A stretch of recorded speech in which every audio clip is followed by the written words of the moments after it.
season for Stone Mountain and Clarkston. It is my pleasure to introduce you to Larry Lowe, our third vice chair at DeKalb Dems. Take it away, Larry. Hello and welcome, and thank you, Steve. I'm Larry Lowe, the third vice chair of the DeKalb County Democratic Committee. This is our fourth candidate forum for nonpartisan elections happening on November the 7th of this year. Tonight, you will hear from the candidates from the city of Clarkston and Stone Mountain. We are streaming live on X, DeKalb GA Dems, Facebook, DeKalb Dems, and YouTube, DeKalb Dems. Please visit DeKalbDems.com for more and consider donating, becoming a member, and volunteering with us. Now, I would like to start the forum by introducing you to our moderator for tonight, Caitlin Brewster. Caitlin is a dedicated, passionate individual who joined the Young Democrats of DeKalb in 2022 as the chief of staff. Within a year, she exhibited exceptional leadership skills, managing multiple campaigns and actively volunteering for various nonprofit organizations, all while maintaining an impressive 3.0 GPA. Caitlin's commitment to make a positive impact extends beyond her position in YDD, as she has passionately worked with several local campaigns, dedicating her time and efforts to support candidates who align with the organization's values. Her congressional experience has honed her skills, and in January of 2023, she was elected as the president of YDD. In her role, Caitlin is determined to lead the organization and create meaningful change in her community, empowering voices and advocating for issues close to her ear. Caitlin, take it away. Hi, everyone. It's nice to see you. I'm going to explain a little bit of tonight's structure. And I want to make sure that everyone has their cameras on and that everyone is unmuted, as well as the governing authority of the city of Stone Mountain is the mayor and the city council. The current day-to-day operations of the city council of Stone Mountain are led and managed by a professional city manager. Stone Mountain has a mayoral structure in which the mayor gets to break a tie. The mayor and 6 members serve 4-year terms. The next mayoral election will be held in 2025. Again, I do want to remind that we have to have all the candidates with their videos turned on and their audio. And each candidate will have only 60 seconds to make an opening statement, 60 seconds to answer their questions, and each candidate will have at least 60 seconds to make a closing statement. We do not call out other candidates by name, we just focus on the issues and policies. And of course, let's focus on the timekeeper and emphasize that it's 60 seconds per candidate. I do want to introduce each candidate, and the first candidate that I would like to introduce is the candidate Anita Bass. If you would like to introduce yourself. Oh, you're on mute. Hello, good evening, everyone. My name is Anita Bass. I live in Stone Mountain, Georgia. I've lived there for 31 years. I've served in various capacities within the city. I've had over 20 years of volunteer service, and those volunteer services have not been paid services. My heart is a servant leader. I feel as if that I have a servant leader heart, and with that, I think that I want to stand for 3 things in particular. I want to stand for integrity, transparency, and grit. I think that having integrity is something that we are really falling short of nowadays. People say things, but they don't honor what they're saying. I think transparency is something that's imperative, because when you're transparent, you're clear about what you're saying, and you don't have to kind of switcheroo. What you say is what you mean. And grit, I have the determination and the grit and the fight and the tattooedness to make sure that our city is moving forward to something that's going to be worth visiting and worth staying at. So again, my name is Anita Bass, and thank you. So much, candidate Anita Bass. The next individual candidate would be Beverly Howard Patterson.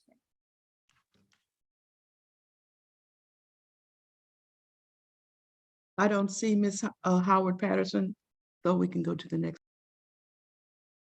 Okay. That's okay. The next individual, the candidate will be Mike Shapat. I think you're on mute.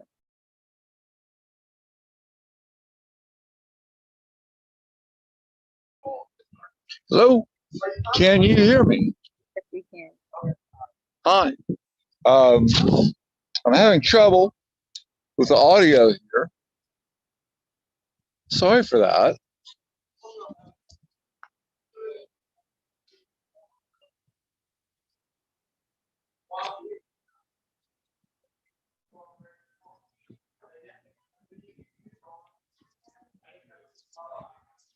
We can hear you.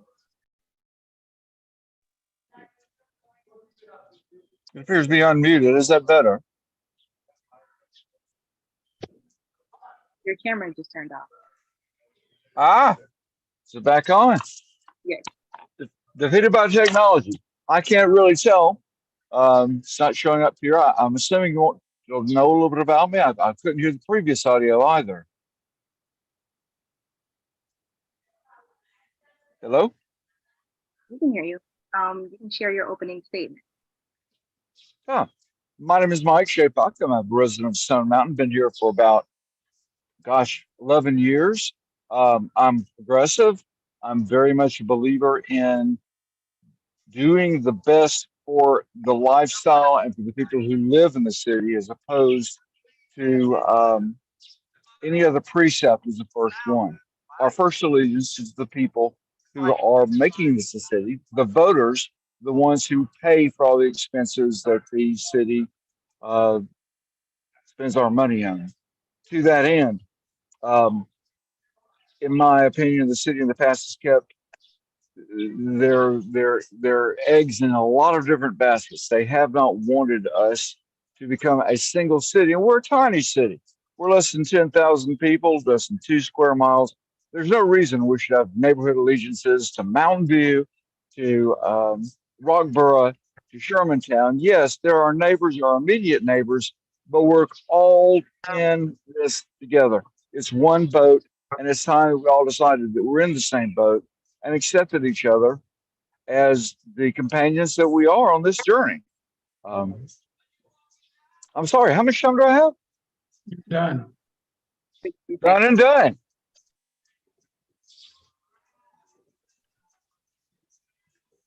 Thank you so much, Mr. Shepard.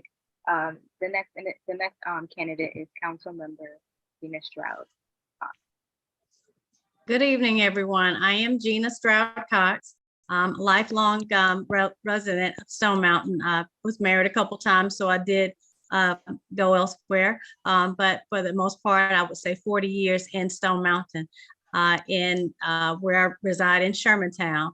And I'm excited about another opportunity to speak for the people, sharing my information and knowledge so that there's a connection. I too have feelings that this is a job that it requires heart, it requires empathy and sometimes sympathy, and it requires a great ear to listen to what the people have to say. The vision that one person may have, we're finding that once you talk with another group of people, that many of the thoughts are similar. So we need to learn to work together and make that vision of our city the place of that we can work, love each other, and play. So I'm excited again for another opportunity. I'm Gina Stroud Cox. Thank you so much, Councilwoman Gina Stroud Cox. Thank you so much for your opening statement. The next individual we will be speaking will be Council Member Clint Monroe. Good evening, Caitlin, and thank you for hosting us tonight.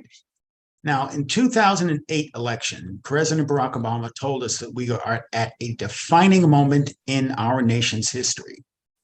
This was in part because special interest groups were trying to take over Washington in order to advance their own interest over what was best for the people. Our special interest groups are trying to advance their agendas, regardless of you or the law. The real estate rascals want to decide what to do with our land without any restrictions or challenge or even questions from City Council. Those who support the Confederate agenda expect the people of Stone Mountain to honor the legacy of subjugation that we have worked so hard to eradicate. We cannot let them push us back into the past. Stone Mountain stands for something different now.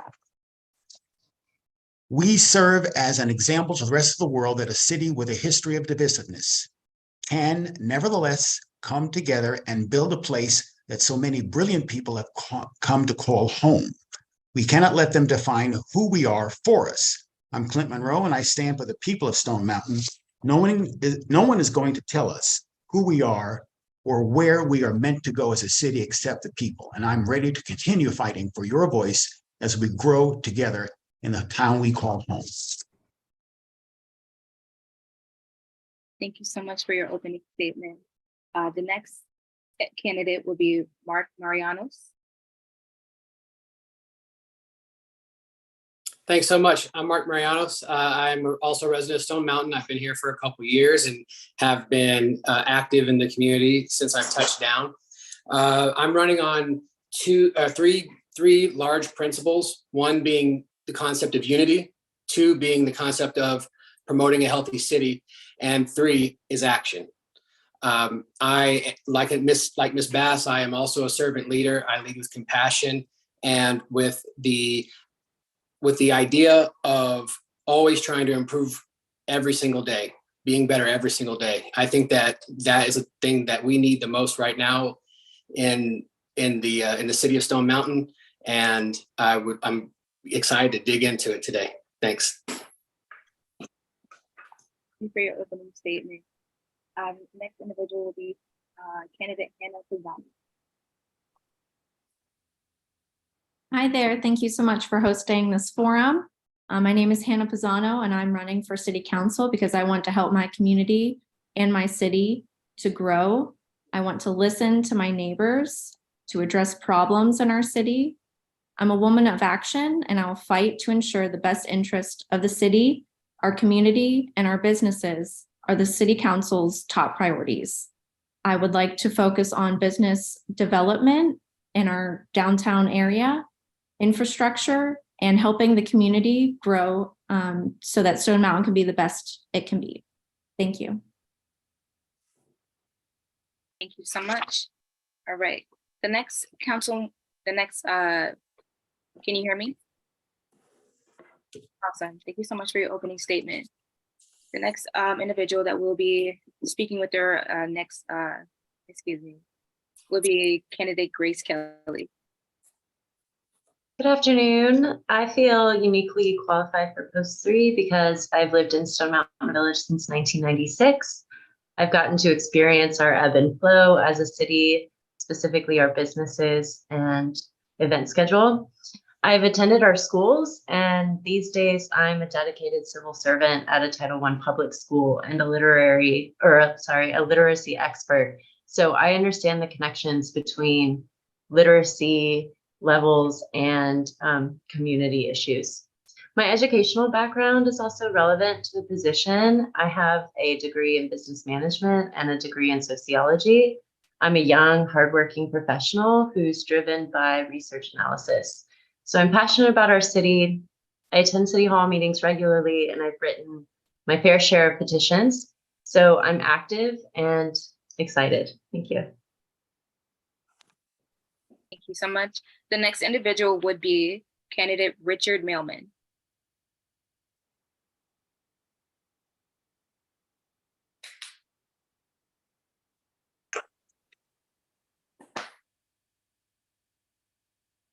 Hello, my name is Richard Mailman. I've been in the city of Stone Mountain for 37 years. There are so many things that need to be changed in such a small city to move forward. The three things that I feel are the most important are accountability, unity, and moving forward as a family. When you've lived here 37 years, you finally figure out that we're all a family here. We need to grow together as a family. We need to work on policing. We need to work on our relationship with Stone Mountain Park. But most of all, we need to take care of the people that live here first and foremost. And thank you so much for hosting. Thank you. Candidate India Pullen.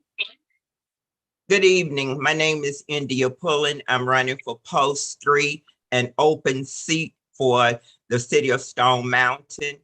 I have a wealth of knowledge. I served 8 years as a state committee member for the Democratic Party, which allowed me to work with every level of government. I have worked with congressmen, senators, state reps, commissioners, the whole gamut. I also served as a council assistant in the city of Atlanta. I have experience in community development and also in housing. So I'm very familiar with the DCA application and bringing affordable housing to the city, among other areas that I would really be wanting to work with as we move forward. There are so many things that can be developed and really addressed in the city that could be easy fixes. I have a way and resources and knowledge to connect the dots. Thank you. Thank you so much. The next candidate will be Ryan M. Smith.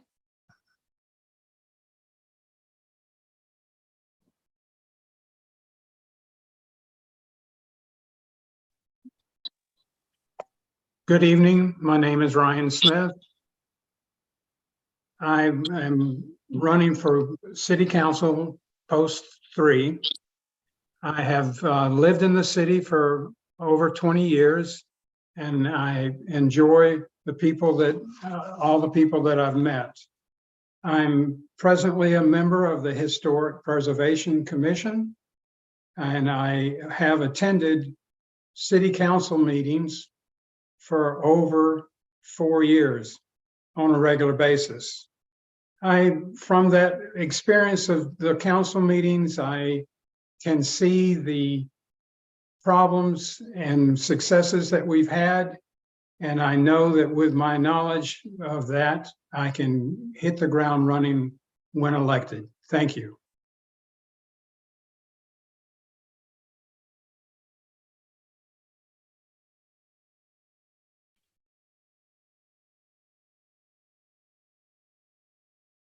Okay, so the first question is directed towards Councilwoman Stroud. And here we go. State Representative Billy Mitchell introduced House Bill 794, which would eliminate Stone Mountain Park's Confederate Memorial designation and Confederate preservation. Do you support this effort? Why or why not? Well, that's a nice heated question, Miss Caitlin, Miss Brewster. Let's first start off by reminding people that that mountain does not, and I'll say it again, does not belong to the city. So no matter what we think as city citizens, there's nothing we can do about the decisions that are made there. Now, I will say that State Representative Mitchell he's at the government level in which he could have it taken or put on a ballot and allow the state citizens to have their say-so on what should happen, referring to the Confederacy memorials and so forth. Now, if you're asking me, how do I feel about the men on that carving? I will tell you, those men had no love for a woman like me. So if I think they should be memorialized, no. But I can't do anything about that mountain. And that's all I have to say about that. Thank you so much, Councilwoman Stroud. The next question will be handed towards Councilwoman Bass. And the question is, the city of Stone Mountain began developing a strategic plan to redevelop downtown businesses. How will you ensure current and prospective small business owners are heard during this process? Thank you for that. We need to revisit the process for a new and future prospective business owner. It should not be a long process when opening a business in the city. We all benefit when current businesses thrive and new businesses come into the city. The communication needs to be on both parties because new business is vital to the ensuring that we grow as a community. We need to make sure that we have incentives to attract new and current businesses. Some of the businesses that are there feel as if that they've been neglected, or some of the things they need have been not heard. I would definitely encourage communication. That is the crux of everything. If you can't come together and sit and discuss how we can make the city grow, then we're failing as a community. So I think for sure, first of all, let's sit down, let's look at what we have in place and make any changes that's necessary for us to go forward and move forward in a successful city. Because Stone Mountain has the potential to grow. I've lived here for 31 years and I've seen it grow in so many ways. And I've also seen it decline. So I'm time for us to sit at the table and let's make a decision to grow again. Thank you. Circling back, Ms. Councilwoman Bass,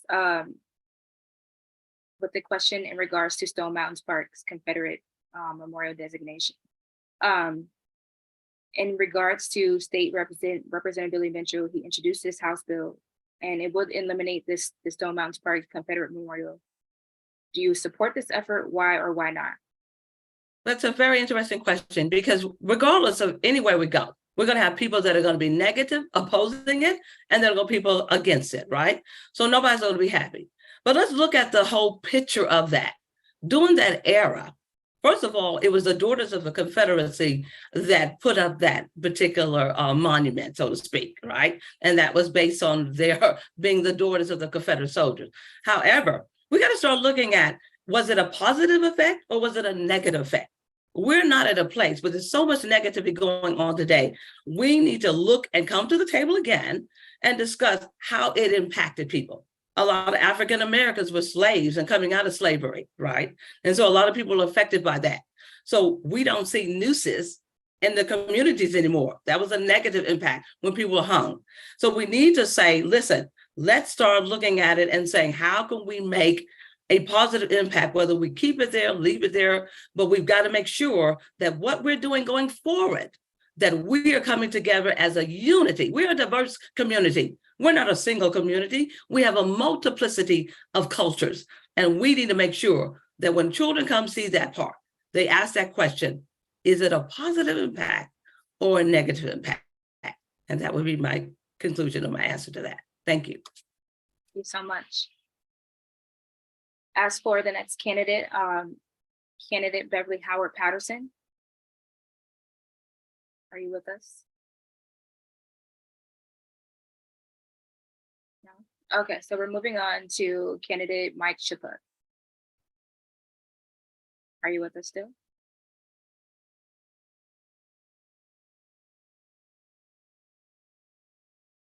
I think you're on mute. Man, I'm sorry. I'm over here at the Outrun Brewery. It's a little bit noisy. If you could turn up your audio a little bit, it would be much appreciated. Right. I'm assuming that you asked me to answer the two questions that you've already asked of our worthy co-runners. Is that correct? Correct. So the first, we're circling back to the first question. Gotcha. I commend the efforts of our state representatives. The mountain, although we share a same name, is not part of the city. The carving is on the other side of the mountain. It does not belong to the people of Stone Mountain Village, although it's in close proximity. And I go along with the efforts to change it on a state level so that there is no partisan claim. Georgia has changed much since 1980s and the 1970s, and it has changed for more progression and for more inclusion. I commend the efforts of those to bring our monuments and our memorials more in line with today's viewpoints and sensibilities. To the second question, I hear so many people, mainly the incumbents, who speak about, oh, we need to have a lively business district, but the vast majority of the people that have been on city council have never even run their own business. So therefore, what do they know? Except that they'd like to see the businesses open and progressing.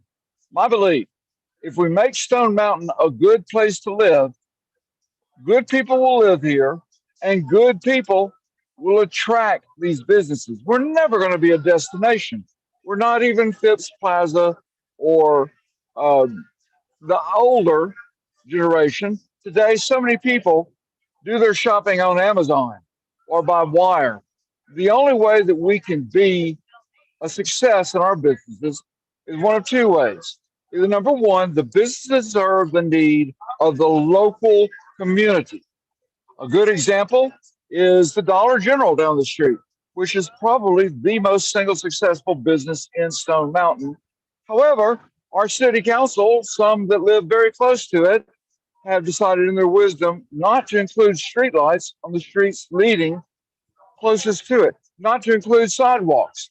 So those people that wish to avail themselves of that business have to walk down the center of the street, often in the dark. That's wrong. Everybody likes these big words about unify and thriving, but nobody is taking care of the day-to-day washing the dishes and baking the bread. It's time we had some people on city council who were better described as little red hens. And when the work isn't getting done and everybody's making the nice flowery speeches, they're the ones going out getting things done. And was that a cue to stop? Yes. Yes. Thank you. Thank Okay, you. thank you. Okay, next candidate is Councilman Clint Monroe. No, I mean, they're idiots. They really are. Mute your mic. What we need is unity. Hello? What we need is togetherness. Will Mike please stop talking for a moment? Thank you. I want to thank you for that question. I'm sorry. So we're circling back to the question one, which is in regards of the Stone Mountain Parks Confederate Memorial. Do you support this effort to eliminate it or not?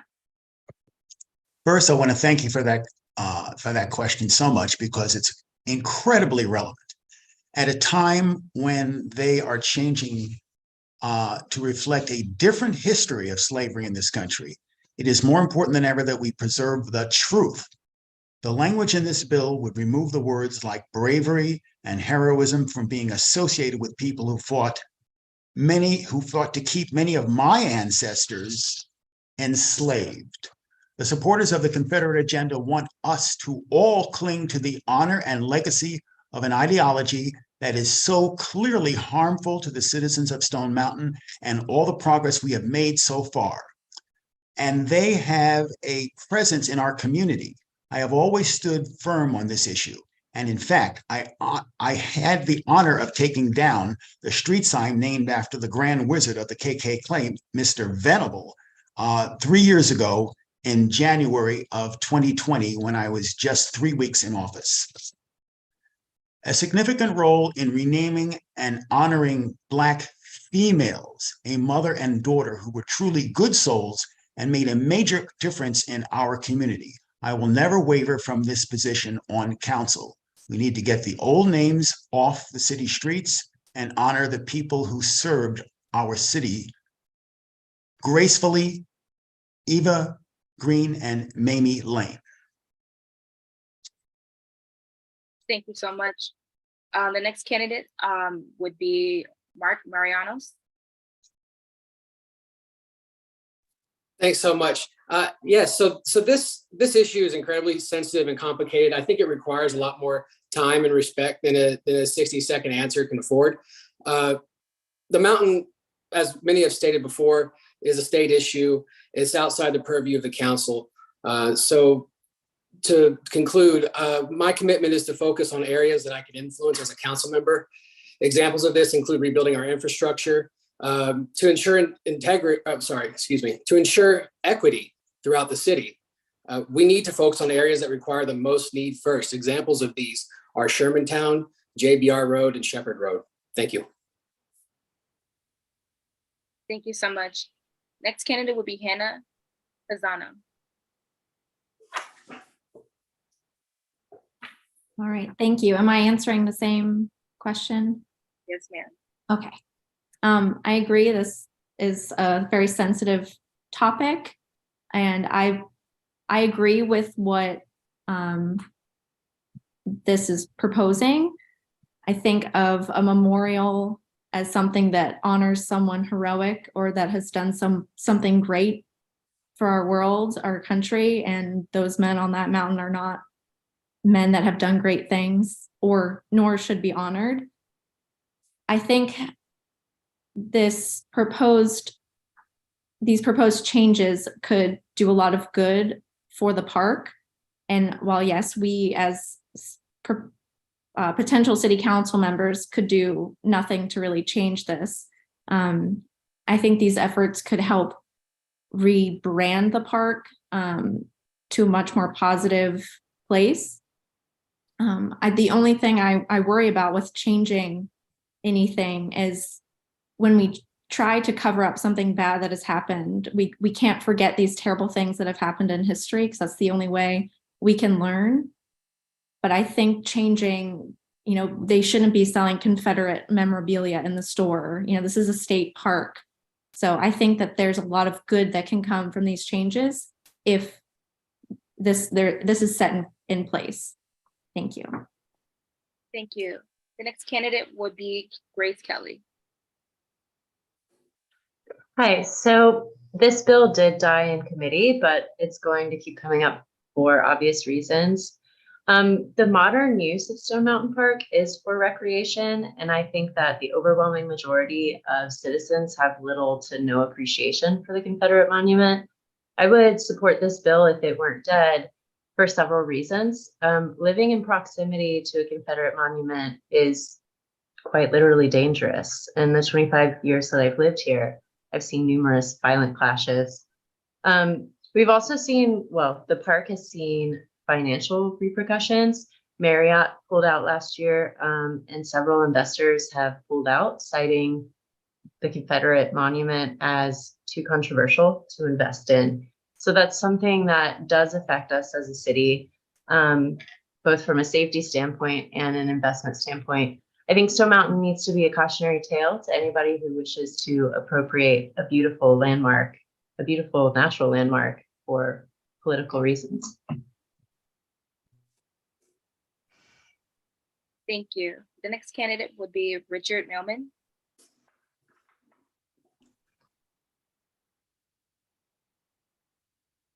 I think he got kicked off, so let's go to the next person.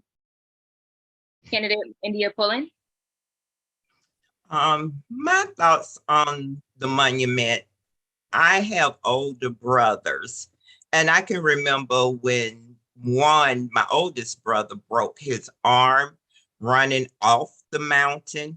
He and my younger brother took two young ladies to the mountain for a picnic, and they were surprised by some people that were not wishing to see Black people on the mountain. So now I sit at the foot of that mountain, and some of my family members were actually concerned about me moving to Stone Mountain. So I think that there's a stigma, and I think for the city, which should not be because we're not part of the mountain, but most people don't divide the city and the mountain.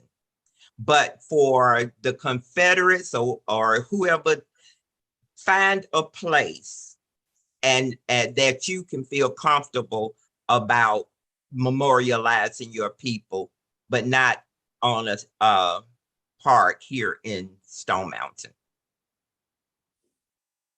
Thank you. Next candidate is Brian Smith.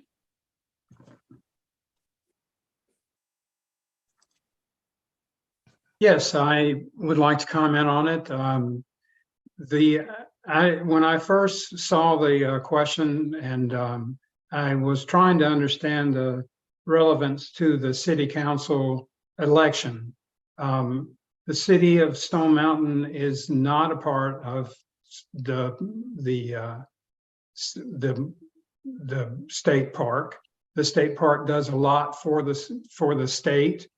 I'm not really excited about more controversy that we have in council meetings about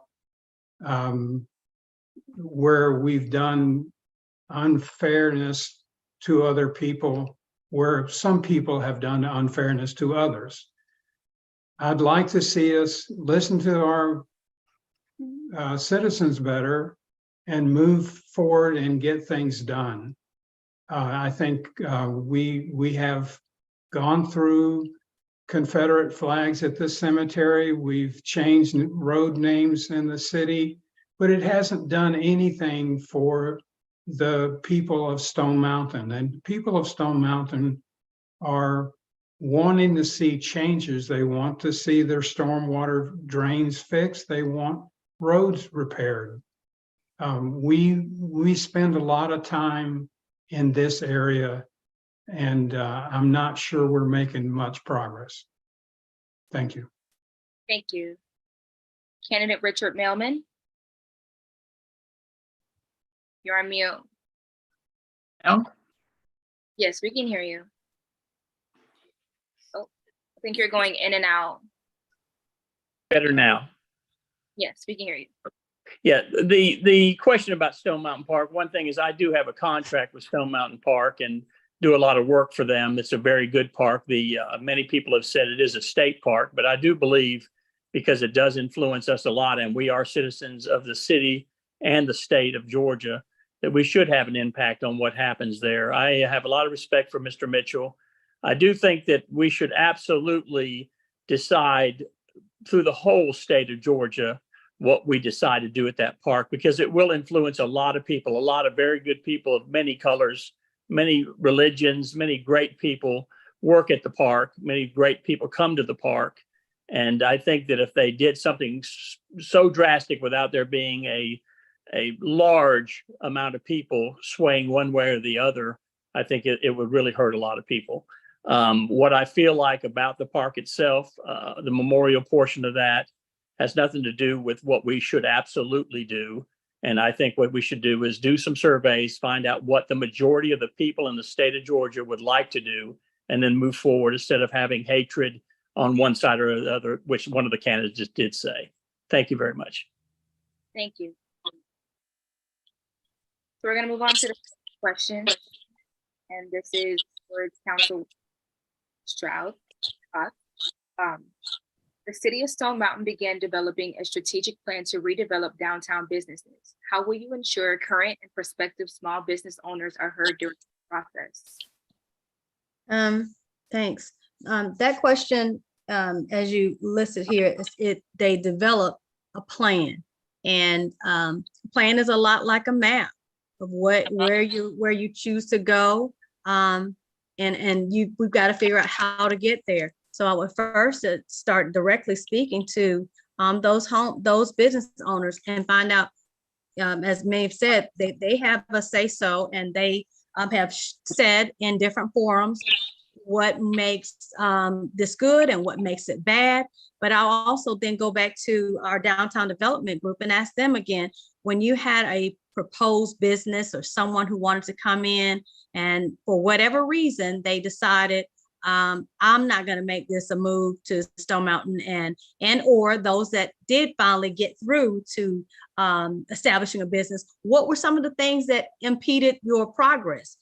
So that way we can figure out where we might make some changes. If somebody tells me, hey, I was going to start a business there, but they wouldn't let me change the window, or they wouldn't let me change the door, then as a council, that tells us we need to start making language changes in the ordinances and regulations that allow them to say, I'm going to put a new business in a business that has an appearance.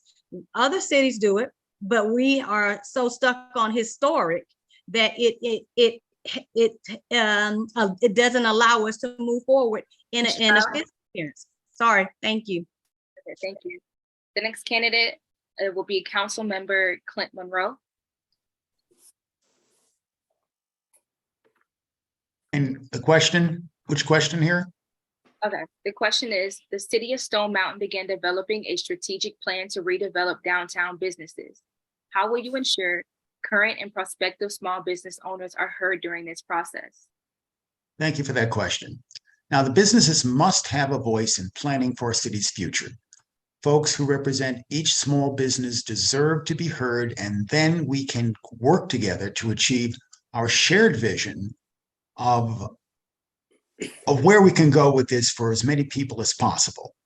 That's why just this past year, we initiated the Table Talks, sponsored by our city manager, in the spirit of transparency and accountability. We got the word out We got the word out to all the citizens of Stone Mountain, especially local businesses. We've had 3 rounds of table talks so far, and I attended all of them. And our local businesses in round 1, 2, and 3, we asked them to come together, and a shout out to Rory and Jeff over at the Public House, to share their concerns and what they thought our city should do to better support them. We've heard from them in 3 successful meetings already, and now that we've heard their concerns, it's time to develop and implement our plans. I hope to continue being part of this fantastic effort on City Council. Thank you. Candidate Mark Marianos. Thank you. Yes, so, we've had a lot of master plans in the past and we don't stick to them. The most recent master plan is something that I'm going to pull from right now, just for the sake of time. I hope you don't mind me going over it in my notes. The very first thing that I agree with and that I think that we should stick to and take action on is creating a marketing plan. And what does that mean? A marketing plan for me looks like creating a website that is for the DDA and for the Stone Mountain Village. It'll promote existing businesses and provide a place to announce events, marketing opportunities, and advertising vacant commercial spaces. The next point is the DDA. We need to empower the DDA. They already provide facade grants and things of that nature. We need to empower them and fund them to do more. Second is mentorships. Ms. Gina just spoke on this. The idea of whenever we have these businesses come in and they have a hard time getting through, or they have these struggles when they do get through, we need to have a group that is supporting each other, sharing that information, sharing knowledge for mutually beneficial success. Sorry, did you say time? I thought I heard somebody. I'm almost done, I promise. The last part, we need to create a streamlined and business-friendly approach to our regulatory system. It needs to be simple and well thought out. It needs to be streamlined, and we need to have financial tools readily available, and we need to reduce the bureaucratic barriers. The way we do this is by focusing on being business-friendly and user-oriented. We can do this. I mean, it's so easy. We could do this. We just all need to have our heads looking the same direction, and we need to just say yes. Thank you. Thank you. Candidate Hannah Pisano. Thank you. As someone who works in one of the local businesses on Main Street, I think I have a great position on this one and this effort to bring new businesses in and to help our current businesses to thrive. I think it can be as easy as listening to the business owners on Main Street and downtown, hearing what they have to say, what they need, and also listening to prospective businesses, why they want to come to Stone Mountain and how we can help them to do so. You know, there's a lot that the city can do to make downtown more attractive, more accessible. There's a lot of other problems that we need to tackle so that businesses can do well and succeed on our Main Street. And I think there's so many, there's so much that can be brought in. So I really think it's as easy as listening to our current business owners, who wants to come in, how we can attract new businesses, and also just making it more accessible, taking away or changing some of the requirements, bringing in grants for new businesses that can help our downtown and our Main Street area thrive. Thank you. Thank you. Next candidate is Grace Kelly. Thank you. So I agree that the process should be streamlined. It would also be wonderful to see a part-time liaison on behalf of the city, communicating with business owners and prospective business owners. There are tax incentives that could be put forward to attract new business owners. I think we should do what we can through means of press and other things like walkability. Walkability is really important to business owners. Bringing bigger events to the city and having a space to do that will also help current business owners. I think there's a lot that could be done, and I agree that it won't be very difficult. Thank you. Candidate Richard Melman.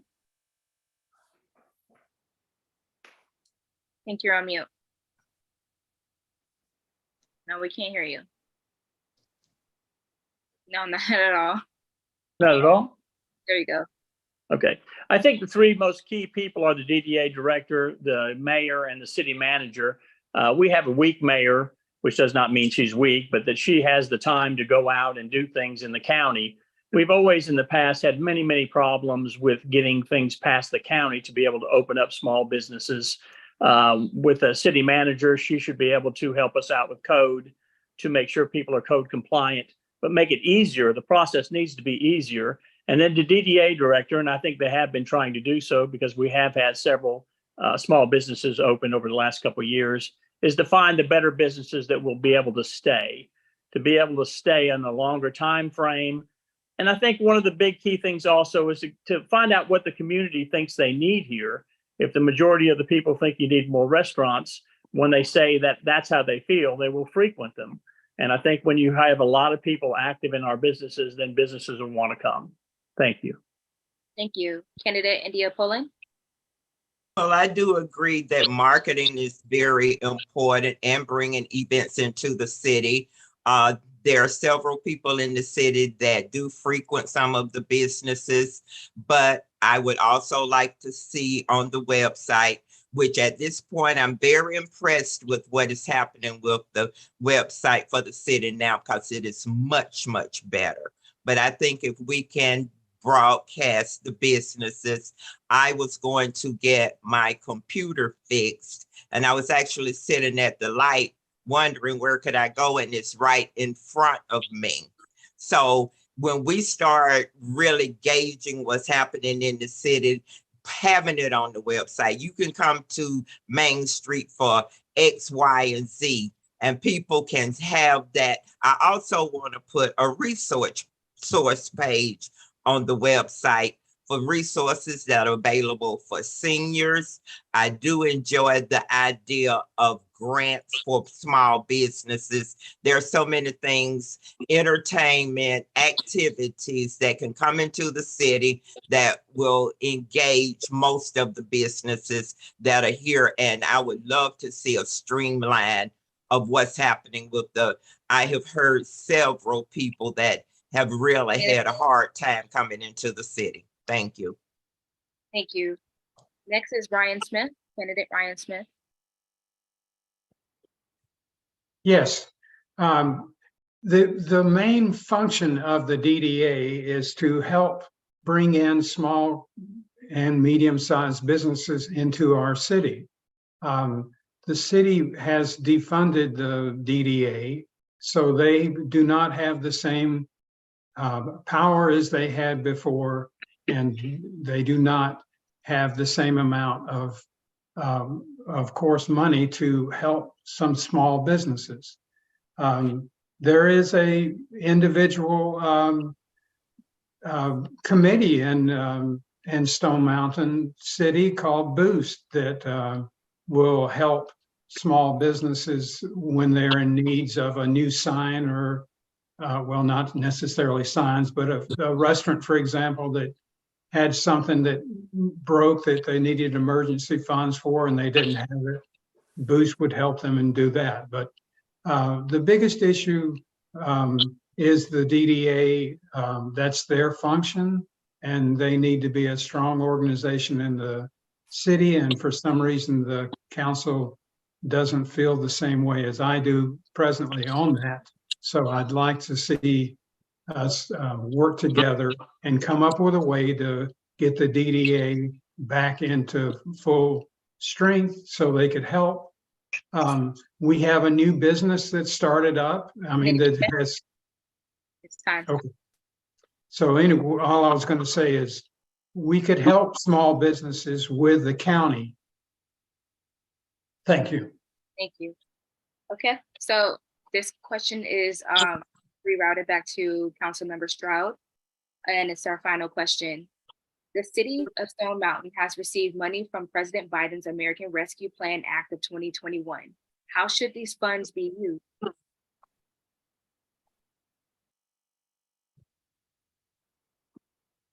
Okay. All right. Yes, ma'am. That final question here. The money that was received, the ARPA funds, in my front yard conversations, we've talked about affordable housing. We've talked about stormwater and infrastructure redesign and revitalizing the streets. We've talked about using it toward, again, Parks and Rec and making it more of today's time. So why don't we have a splash pad and all of these great ideas? EV hookups for the city, as we council in part, the police department has spoken about having electric vehicles. Parking is an issue. There are so many things, street benches, but the affordable housing goes back to the one project that they have over in Fulton County in South Fulton, where they have the kind of tiny homes subdivisions. I think that's the South Park cottages, but and I think College Park is also putting it one. So there are many things that the community can come together and say what they'd like to have the funds to be used. That $2 million can go a long way. Thank you. Next candidate, Anita Bass. All right. I think that definitely there's a lot of things that we can do, as mentioned earlier.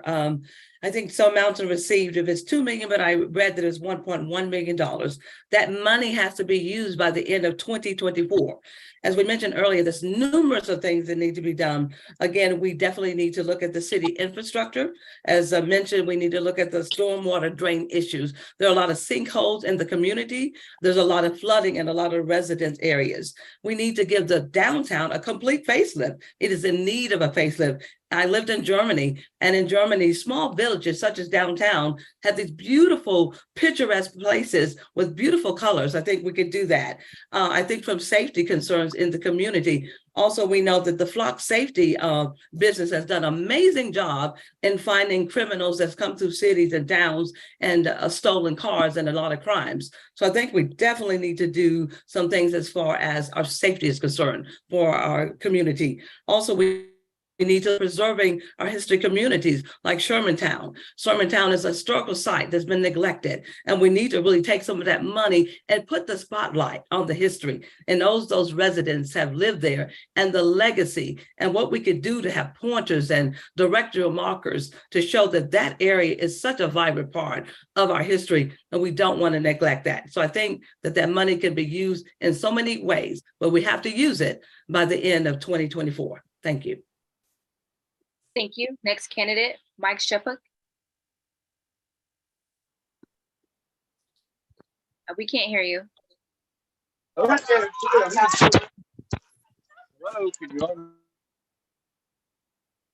Can you hear us? Also have a degree in finance.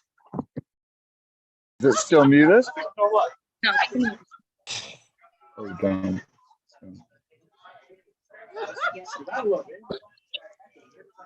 I'm getting help.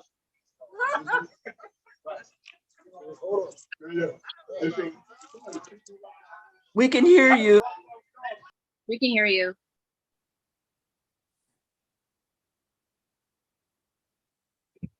Okay, next candidate, I apologize. Council member Mint Clint Monroe. Thank you for that question.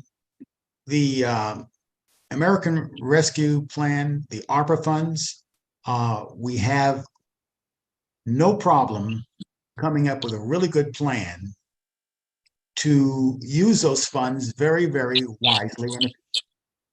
And we have already used some of the funds currently available to us to make a significant key purchase of the what's commonly called the Baptist lawn. We're currently under contract. We have 90 days of due diligence period to close this deal, which should come sometime right after Thanksgiving, if not sooner. That space can be used as a significant outdoor event space for the city of Stone Mountain. We could use some of the materials that are already on site, the pavilion on the Baptist lawn, for outdoor entertainment and everything from music to shows to bands to poetry to art. We can do a lot with the Baptist Lawn. It will be a key point in raising the values of all the properties and driving traffic to the city for economic development. The ARPA funds can also be used for all kinds of infrastructure. We've just completed a deal for the Sexton Drive project. We're going to spend close to $1 million to repair that. We're paying attention to infrastructure like you wouldn't believe. Infrastructure is key to the development of our city. We cannot allow our infrastructure to deteriorate, and we're going to do everything we can to make that a reality. Also, the ARPA funds, and as well as the say again. It's time. We're time. Thank you very much. Next candidate, Mark Marianos. Thanks so much. So after reviewing this document, it's a 400-something page document. There's a lot of rules and regulations and provisions involved in that, and I don't believe, I'm always going to shoot straight with the people of Stone Mountain. I don't believe that without the resource of our great city manager and our attorney, that we really can gain a great idea of what can be done with these funds. We need to utilize, and this is where that concept of unity comes in. We need to utilize our strengths, in this case, the city manager and attorney, to gain a clear understanding of what the specific funds can be used for and how to responsibly allocate those resources. The good news is we have a year to decide and allocate the funds, and we have 2 years after that point to spend it. So we have time, but we need to be on top of it. Thank you. Thank you. Candidate Hannah Pisano. Thank you. I also looked over this document, and there's a lot to unpack there. From what I could see and what we could possibly utilize the funds for, I think that parks would be a great option. A lot of our parks are in pretty bad shape.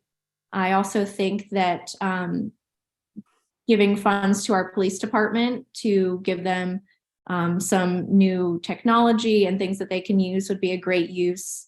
Again, I'd have to sit down with our city team and really see if these things could be, if that's how we could use the funds. I also think that it would be a great option to listen to what our community and our citizens think, give them a list of, look, this is how we can use these funds.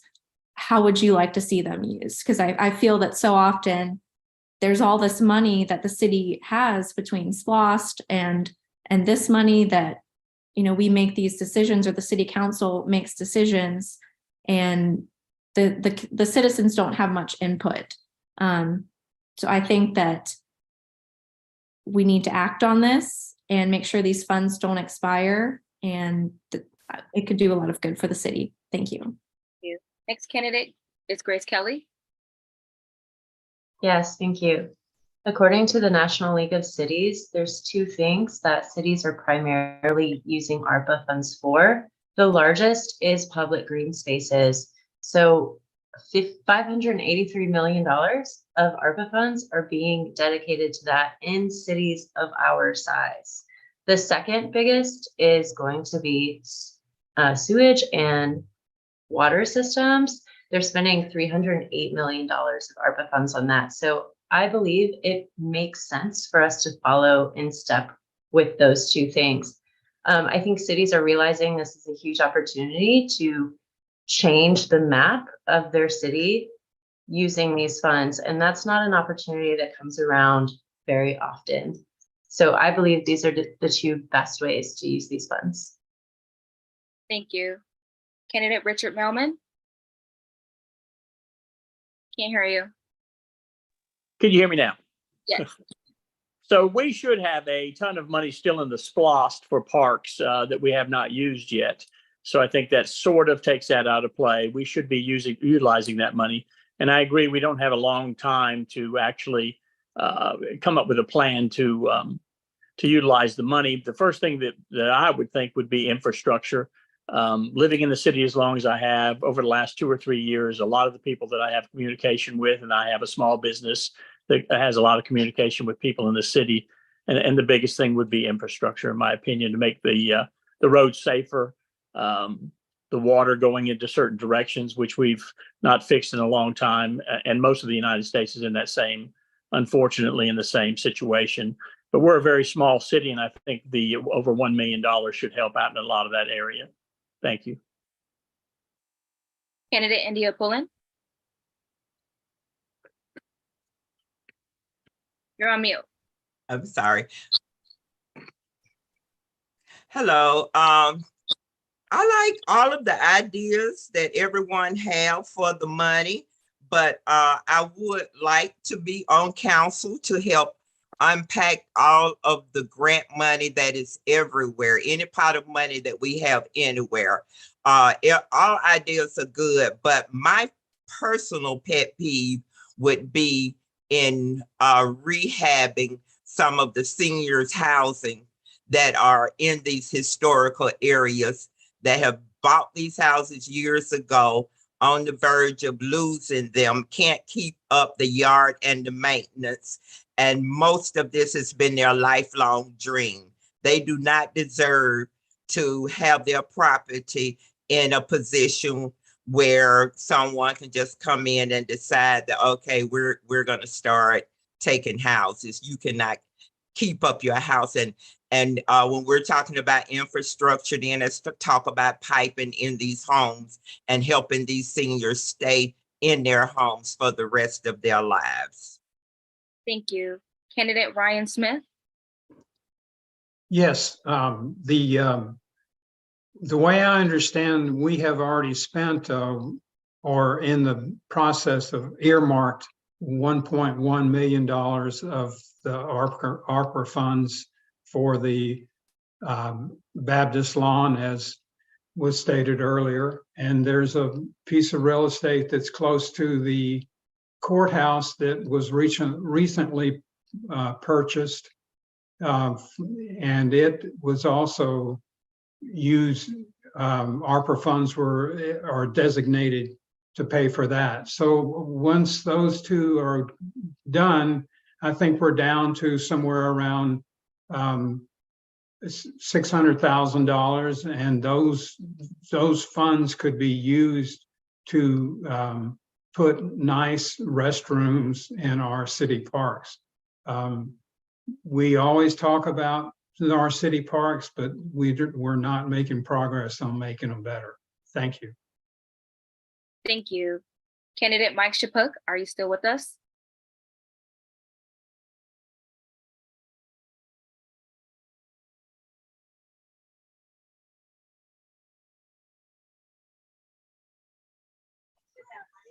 There you go. We can. The host unmuted me. I'm unmuted?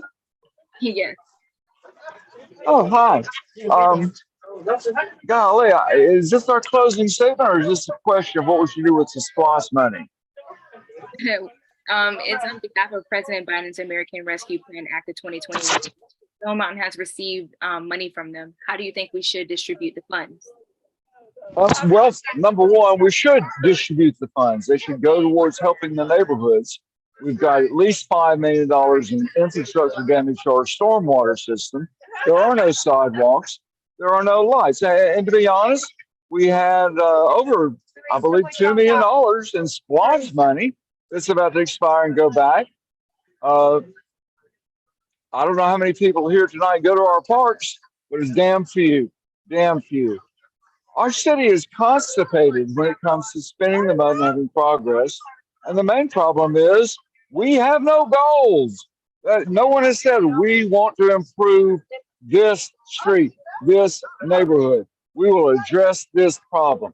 Everybody has highfalutin speeches about unity and brotherhood and thriving business. But when it comes down to actually getting their hands dirty and cutting the grass, or going to the poor people that live in certain sections of the town, I'm thinking of Shermantown perhaps, where it's more than 50% rental. These people live in abysmal housing and they don't own their property. What is the city doing to improve their lot in life? What are we doing to make this a better place to live for those people? And it's nothing. So outside of very It's frequently been called. And thank you for finally coming back to me. And I appreciate the opportunity to say something. Thank you so much. So next we're gonna Yeah. start with these statements, and we're gonna circle back to Council Member Stroud Cox.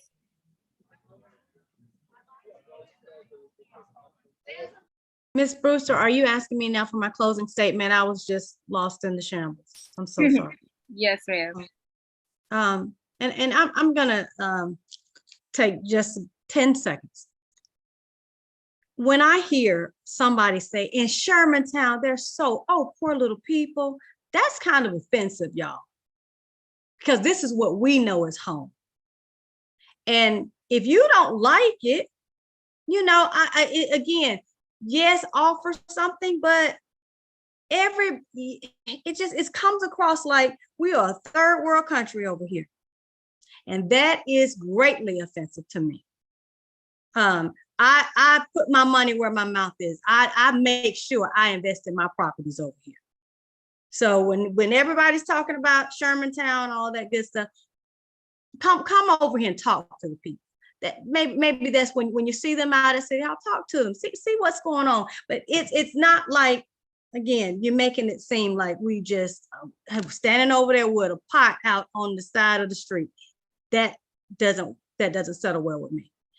I plan to do just what I said I was going to do, and that is be a people's spokesperson and use my vote for the people's voice, and work together, the level-headed council person that wants people to have their say.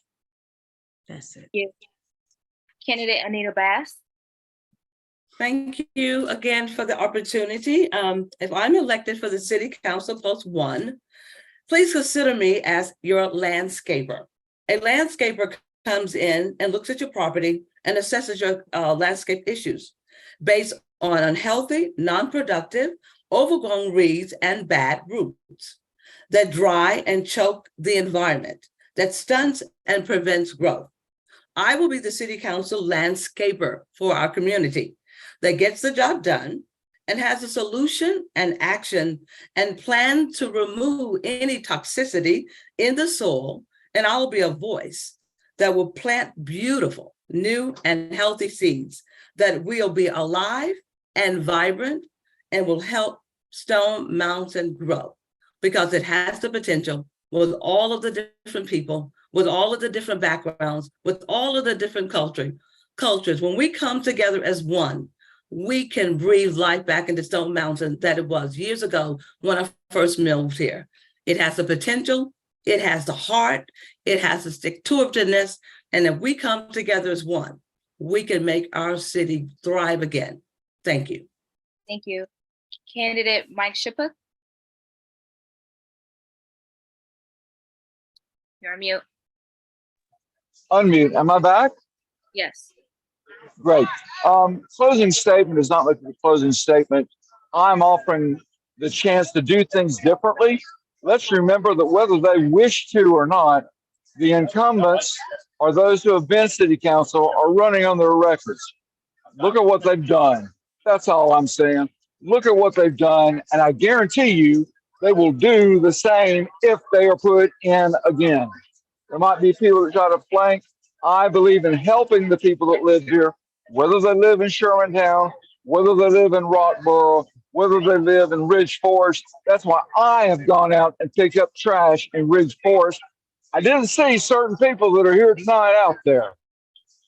You know, there's talking and there's doing. And it's one thing to own the biggest house and the finest house, which dwarfs all the neighbors. It's another when your neighbor is living with the front porch falling off and go and offer to put up a piece of wood. You know, that's how I am. Let's get it done. Let's do it ourselves, because nobody's going to do it for us. Let's get the people that live here to take care of the people that live here, and let's build a community instead of just talking about one or paying people Thank you so who much. have a communications company to tell us who we are. Good night, idiots. Councilmember Clint Moreau. I am so grateful for the opportunity to speak with you today. Throughout this campaign, we have consistently heard, what has this council done? What are they doing? What they've been doing? Since COVID restrictions were lifted, we have secured funds for 2 city parks.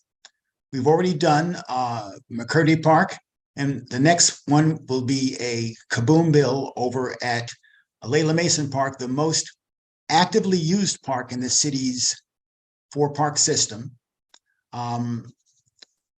We built one. We're going to do another one on October 20th. You'll come out and get your hands dirty and do what I've done on all of these kaboom bills sponsored by Councilman Freeman. We got our hands dirty. We did the work. We've been doing the work for both park systems, and we're going to get more ARPA funds to build and convert these parks to parks that are actually open and useful. Right now, we have several of the city parks with no open restrooms. That's ridiculous. We need to fix the restrooms, have self-flushing toilets, so I don't have to look at any. Basically, we need self-flushing toilets, folks. There shouldn't be any issue over that.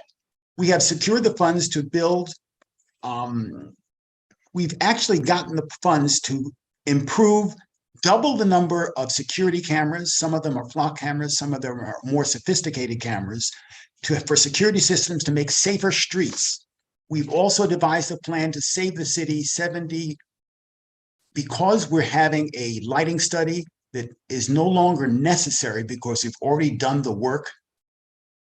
The $75,000 in this fiscal year's budget for changing street lights to LED technology, which makes us greener, using half the energy for a number of kilowatt hours that we're going to provide for our city. Better lighting, more effective lighting, and as a security matter, it improves our city's public safety.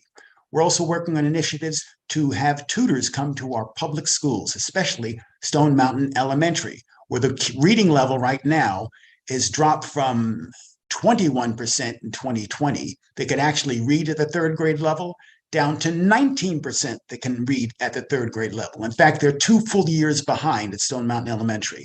I'll be meeting with these principals very soon to figure out what we can do to fix this. But we already have tutors in place. That's time. Thank you very much. Candidate Mark Marianos. Thank you. Yeah, I'd like to just reiterate my points from the beginning, just to kind of close it out. I want everybody to focus. We need to focus on unity. We need to focus on promoting a healthy city, and we need to focus on action. And one last thing for me is I've always been a person of action. I have always been an individual who is not concerned about legacy, is not concerned about credit. All I care about is getting the things done that need to be done. And once I'm elected, that's exactly what I intend to do. Thank you. Thank you. Candidate Hannah Pisano. Thank you. I'd like to thank DeKalb Dems for hosting this forum and giving us a place to speak on our platform and our campaigns. I'm so excited to be running for city council. I'm excited to get into city council and get things done. I would love to be able to shine a light on Stone Mountain and illuminate what a special place this is. I love living here. I love my neighbors. I love working downtown and getting to meet so many of you.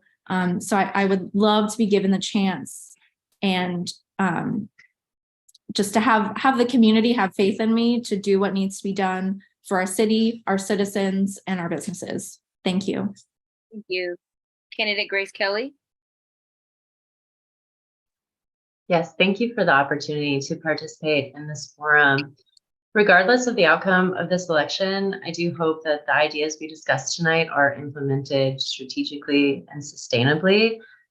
There's a lot of work to do. I hope that infrastructure woes are addressed rapidly and thoroughly.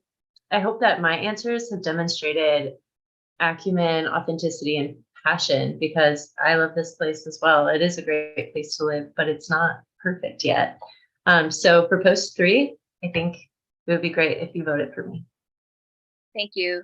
Candidate Richard Mailman. Can't hear you.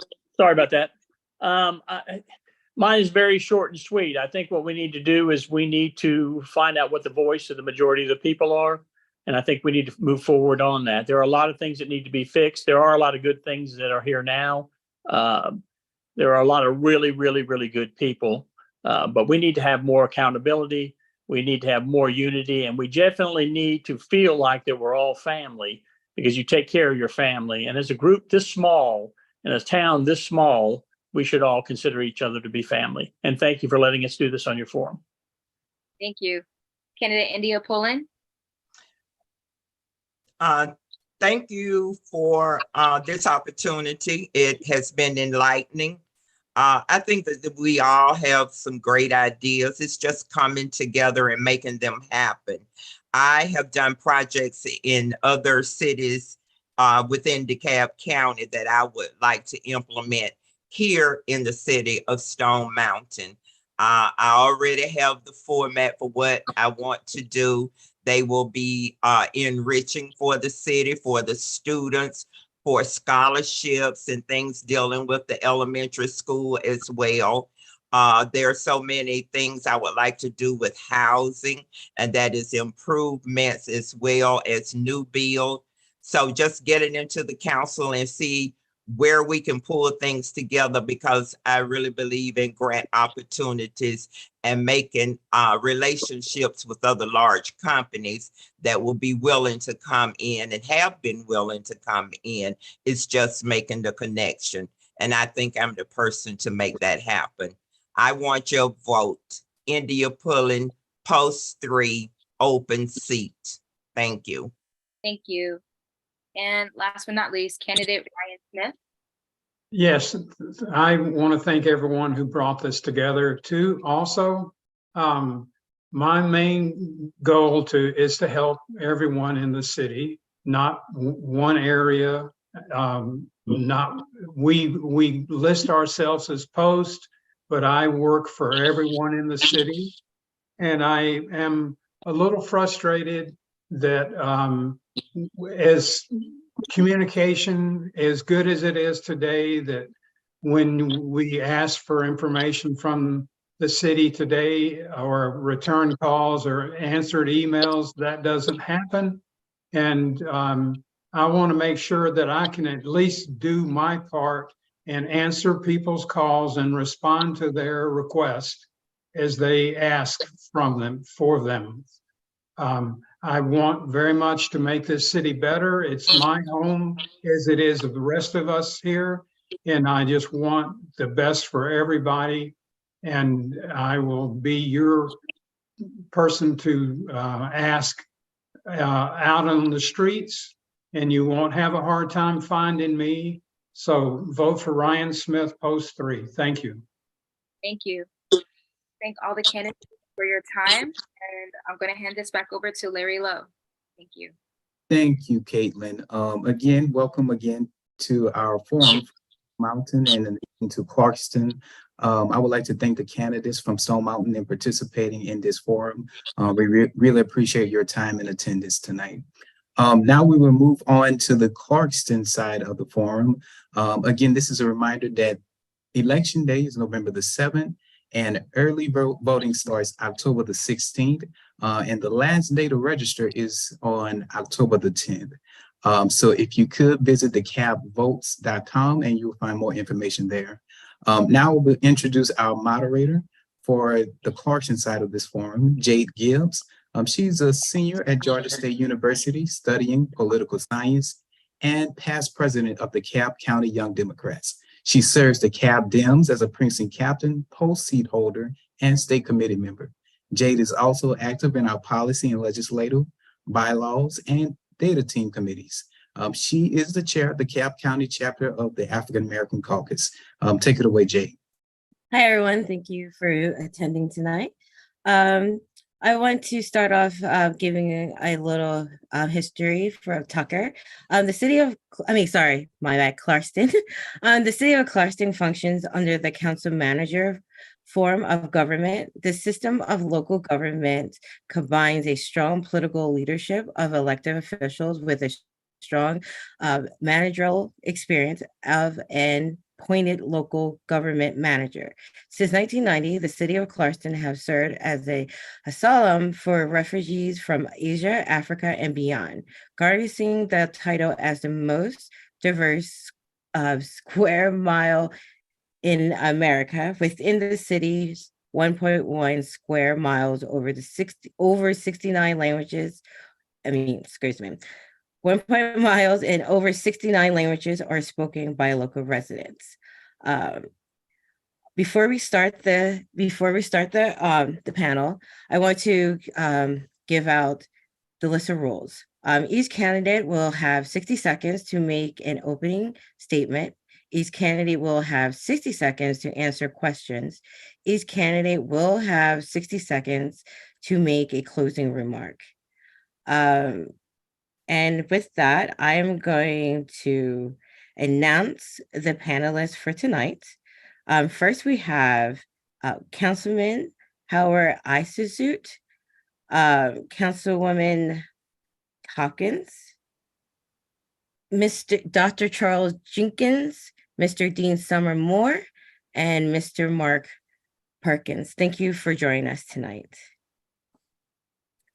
So I'm going to go in and we're going to start the first question with Councilman Isisute. What will you do to capture the community feedback from everyone, including those whose native language isn't English? Do we get a chance to make opening remarks? Yes. I Okay. do apologize for rushing through. I do apologize. That's all right.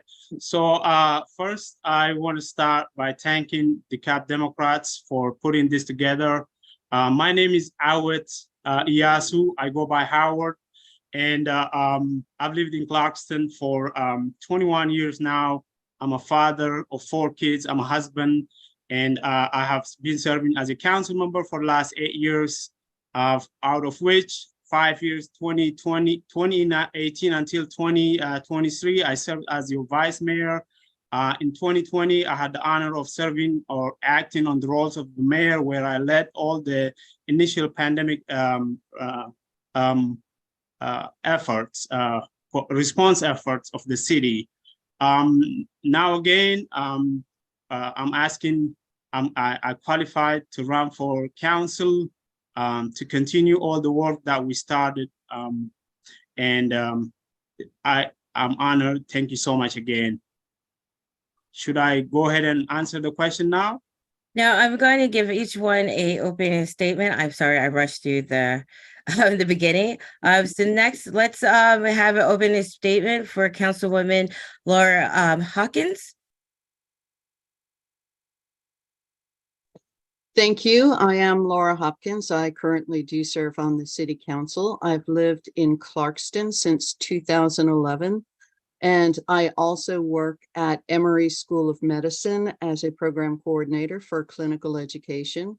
I have a degree in finance from University of Tennessee and was in a specialized program for management science, which was focused on total quality management, which was the effort at the time. My mission as a city council person very much aligns with the mission that was discussed in our city council retreat this last spring. So I will just read a part of that.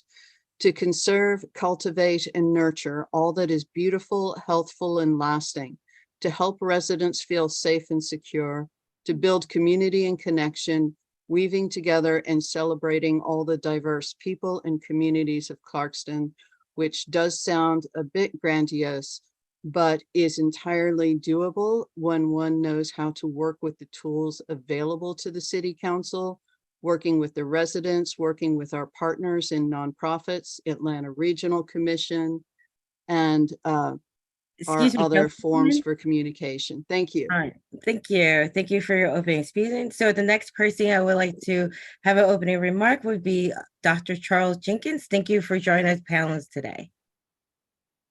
Sure. To start, thank you for granting all of us the opportunity to appear before you today as candidates for Clarkston City Council. Throughout my career as a psychologist, I've dedicated myself to helping individuals achieve their fullest potential, helping them navigate challenges and foster positive change. I am committed to applying this expertise to the role of city councilman by advocating for the mental health and well-being of our residents and ensuring that our community is a place where everyone can thrive. Having grown up in Georgia, I understand the unique challenges and opportunities that our state presents. I've seen firsthand the resilience and strength of the Clarkston community, as well as the pressing issues that we face. From enhancing access to mental health resources, to promoting youth development and education, to supporting local businesses and fostering economic growth, I am deeply committed to addressing these issues head on.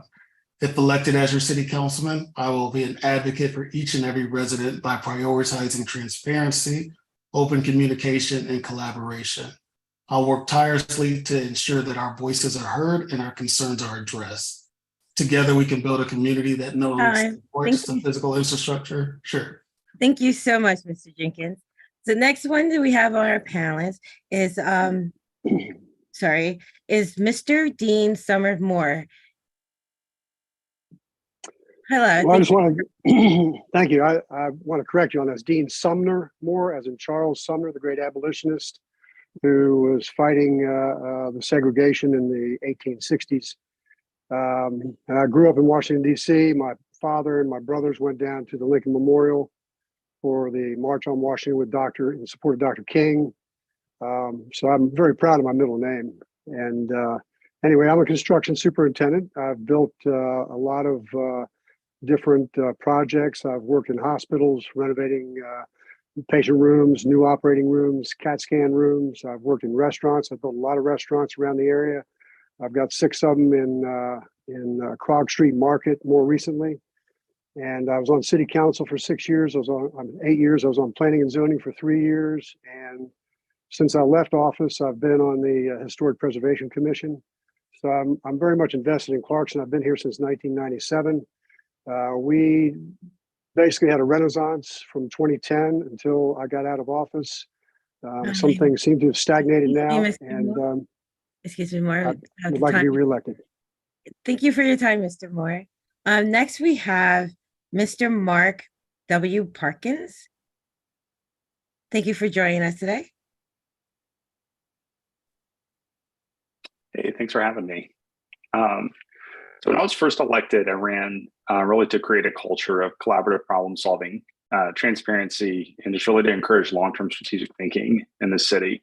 And one of the things that I've just come to love about Clarkston in the 10 years that I've lived here is the potential that we have when we work together, when we leverage each other's strengths and, help people experience our community and all the things that we have to offer. My experience is in organizational leadership and working on cross-cultural teams. I served a 9-month term on council previously, and did not run for re-election because we have a life-threatening situation with one of our kids. And I didn't feel like I could fill the duties of the role I was already elected to do and run for re-election. So my hope is, one of the current members of council said I accomplished more for the community in 9 months than some do in 9 years. I appreciate it. And my hope is that, the people of Clarkston will also, again, entrust me with leadership in our city. And so we can take that energy into a 4-year term. Thank you, Mr. Perkins. Now we're going to go move into the questions. And I remind everyone have 60 seconds to answer the questions. Okay, the first one, let's start with Councilman ISU. You can call me Howard, that's fine. Okay, thank you, Councilman Howard. The first question is, what will you do to capture the community feedback from everyone, including those whose native language isn't English? Thank you so much. Myself, I'm originally from East Africa, Eritrea, and I'm multilingual. I speak 4 East African languages, and quite a few times I personally had to translate at city council meetings. And what I believe we need to do is we need to allow the public to actually make comments in any language that they actually can fluently speak. And if there is somebody that can translate it, we need to instantly translate it. But if not, we need to record the comment and then translate it in the future and then bring it back to the council and the community. That way we can actually get input and people can comment in their own language. And I think that's one solution that I believe will work. And I have actually proposed it in the past, and I definitely believe that we need to go ahead and do that right now. Okay. Thank you so much. And the next question will go to Councilwoman Hawkins. Same question. Thank you. There are several items here. One is to put translation services as a line item in the budget. It has been discussed before, but previously I think everyone decided each department as they need to can just incorporate translation as part of their department budgets. And what happened was nothing really got translated. When the pandemic started, I myself wrote a flyer on COVID that was a trifold front and back, but it was 1 page front and back. Sent it, had it proofed by 3-4 doctors on the information, but then sent it to Translation Station, and it would have cost $3,000 or $4,000 to get a single page front and back translated into the 7 most common languages in Clarkston. So translation services are significant, and departments just aren't comfortable putting that in there unless they know that we have a pool of money set aside specifically for translations to make sure Councilwoman Hawkins, that's time. everything is available to everyone. Excuse me. Thank you so much. So the next question, we're going to move down to Mr. Moore. Same question. You're on mute. Okay, sorry about that. Am I still muted here? Nope. Okay. No, we can hear you now. Okay. Yeah, we've had translators at many of our meetings in the past when I was a councilman, and it really tremendously helped us perform that renaissance of renovation of the city infrastructure, roads and sidewalks. We're a much more pedestrian friendly city. We went out into groups, talking to different people throughout the city to get the feedback, to make those improvements, to identify the areas that were needed. And I think we were very successful with that. I think we do need to do more at this point to try to nail down some of these languages, but I don't think that's our biggest problem. Thank you. Thank you. Next question goes to Mr. Parkins. Oh, I'm sorry. Yes, Mr. Parkins. Oh, same question or? Yes, same question. Okay, sorry, you said next question, so it confused me there. Apologies. Yeah, so I think, when you think about feedback, it's not just about engaging translation and literacy. Those are critical. It's also about trust and access. And so I think making sure that our city website, for example, is accessible beyond just, is it translated in different languages, but also there's a visual component to literacy as well. That's really important. If you're wanting to collect community feedback. And so one of the things that I think we don't often tap into as much as we could is the community-based organizations that are present in Clarkston. We have well over 50 that are working in different areas of the community. And so I think if we want to collect community feedback, we need to leverage those relationships and leverage that trust. And I think as we're collecting feedback, another important component that we're not doing as well as we could is to make sure that the responses that we gather, the demographic information connected to that, beyond just language fluency, is actually representative of the whole community. I think when we combine those things, leverage our partnerships, make sure that things are accessible beyond just literacy, and then also make sure that our responses are representative, it's going to put us on a good path. Thank you, Mr. Parkins, for your answer. The next panelist will be Dr. Charles Jenkins. Same question. So it is essential to engage with our residents in a way that respects their cultural diversity and their language preferences. I think we should create surveys that are available in multiple languages. This ensures that our residents can provide feedback in their preferred language. We can also organize focus groups tailored to specific language communities within our city. This will help to provide a comfortable environment for our residents to express their opinions and their concerns in their native language. I'd also like to see us seek out language ambassadors who could identify community members who are fluent in English and the targeted language. That way, those individuals can act, again, as language ambassadors and help with translation and facilitate communication between residents and council members. On our city's website, we can set up a dedicated hotline or an interactive chat box that residents can use to provide feedback or ask their questions in their preferred language.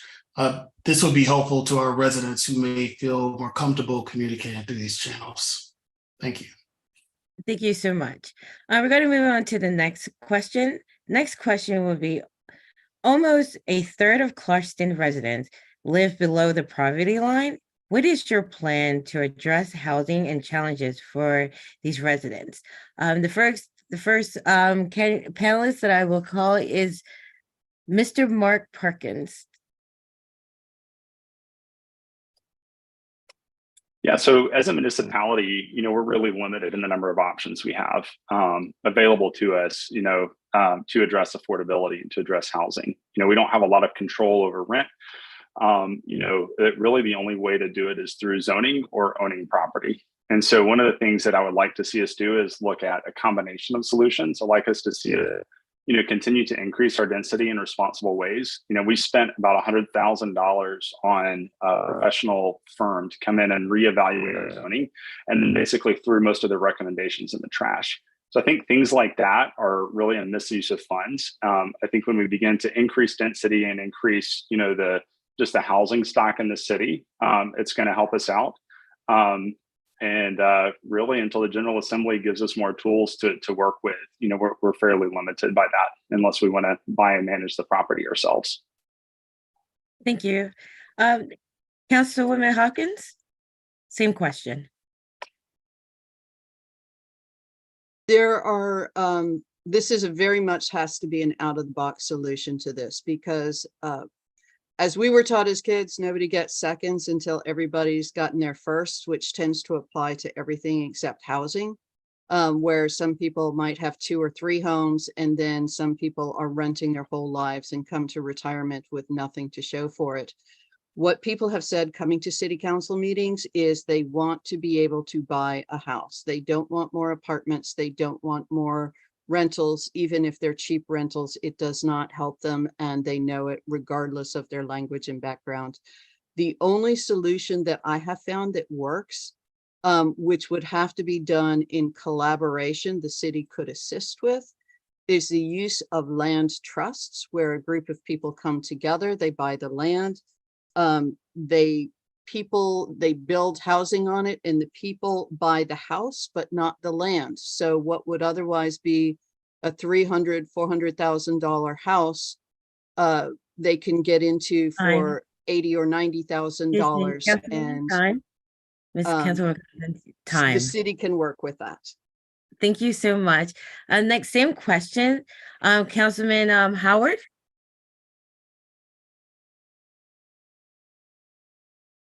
Thank you. Well, I think the bottom line is we need to create economic opportunities for our community.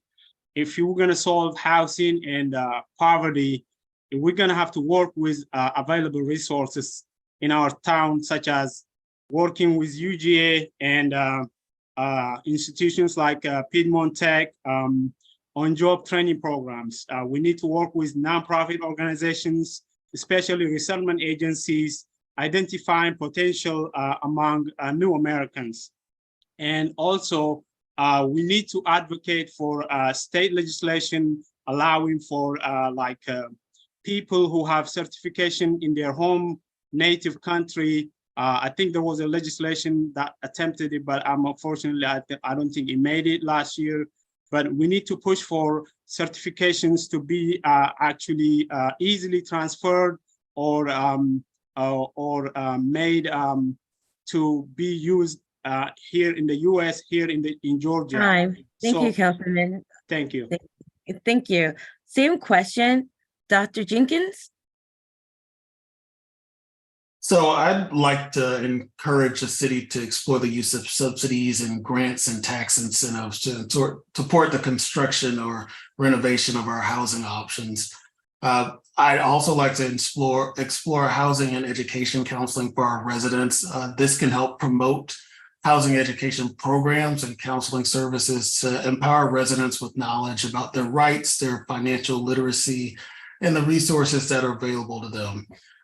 This way, our residents, individuals, and families are able to navigate the housing market and make these informed decisions. Thank you, Dr. Jenkins. And next, same question, Mr. Moore. Yeah, there's a misconception about zoning and housing that a lot of people don't seem to understand. I've asked people several times, when you talk about building these new houses, where exactly do you plan to build those? We don't have a lot of vacant space. The only thing that's going to help us out in getting vacant space to do bigger projects is if we can annex areas outside the city of Clarkston. The only way we're going to be able to do that is to take care of what we have already. The apartments, we've got some that are managed well and they're in good shape. We've got a lot that are not managed well and they're in really bad shape.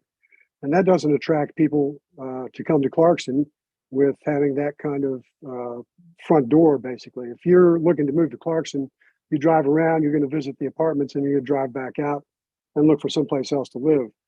And the zoning, we've got a very diverse set of zoning standards that you can build just about anything in the city. It just has to be in the right place. And that's being smart in your land use. Time. Thank you, Mr. Moore. We're going to go to the third question. What would you do to bring more essential businesses to Clarkston downtown? The first panelist will go to Councilwoman Hopkins. Yes, I think that the most important, most essential thing that we need in our city, and I hesitate to say downtown because we're only a mile across, absolute total, but we need more jobs in Clarkston. There's too many people in Clarkston that have to travel outside to work, especially at the working end, sort of entry-level jobs, and we just need to bring more jobs. Now, that's something that is being headed up by our new head of planning and development, who's just been with us for a couple of months, but has a bunch of very exciting ideas that we will be hearing more from her about, and is working with the new city manager and the council to develop. So my priority myself, the focus would be on increasing the number of jobs. Thank you so much, Councilwoman. Next person, Dr. Jenkins. So I've said a few times, but I really think that our city council should organize town hall meetings and community forums where our residents can provide feedback and suggestions for the type of essential businesses that they would like to see in our downtown area. I know the type of businesses that I want to see, but we need to know what our residents want. We need to gather their insights, engage local demand. We have the options to offer incentives such as tax breaks, low interest loans to attract essential businesses to set up shop in our downtown area. If we do so, this can encourage entrepreneurs and small businesses to bring their services to Clarkston. We have a few buildings and a few vacant buildings, and underutilized spaces downtown. Council should explore ways to repurpose those for essential businesses. We can do that by partnering with local developers, providing grants to renovate and transform these spaces. And again, we should focus on fostering entrepreneurship through launching programs and initiatives that support aspiring entrepreneurs. Thank you so much. Next question, next panelist, Mr. Moore, same question.